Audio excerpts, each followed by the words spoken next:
Welcome to my vlog naman po tayo mga kabakyard. At after 3 days, binalikan po natin yung pinaanak po natin na dumalaga.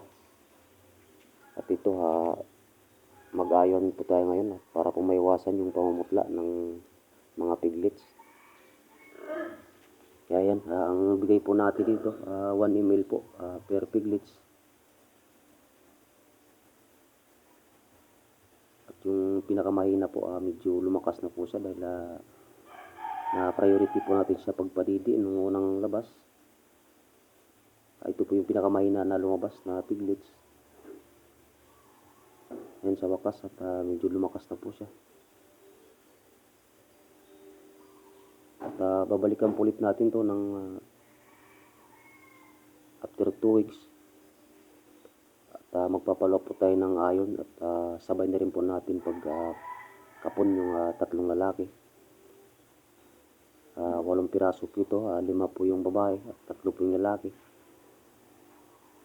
Sabay na po natin sa pag-ayon yung pagkakapon sa kanya para po isang stress na lang po mga kabakyard sa mga piglets.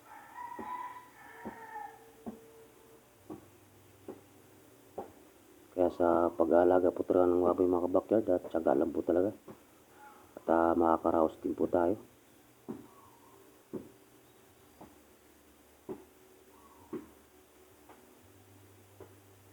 Kaya nagtatanong po yung may-ari sa akin kung pwede pong gumawa ng inahin dito. Pwede naman po siya. At ikukrus pa rin po natin siya ng hybrid para po mag-upgrade palalo yung kanyang anak. Dahil po yung nanay po nito may lahi pong native.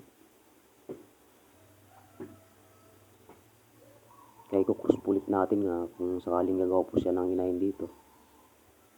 Dahil first parity po niya 8 piraso po. Good na po yun.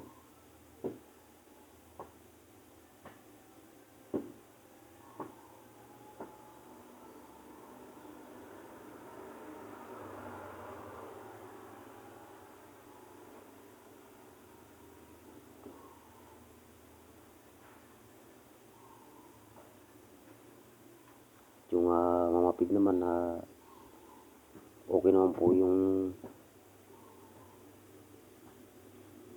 lagay niya dahil nadukot po natin siya.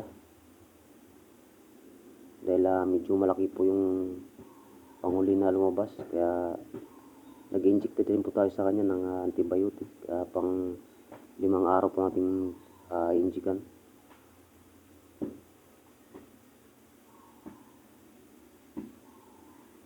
At nagpahalo rin po ako sa kanya ng vitamins and minerals. May kasama na po siyang calcium. Sisikal po. Ayan. Nagpahalo po tayo sa pagkain ng mamapig.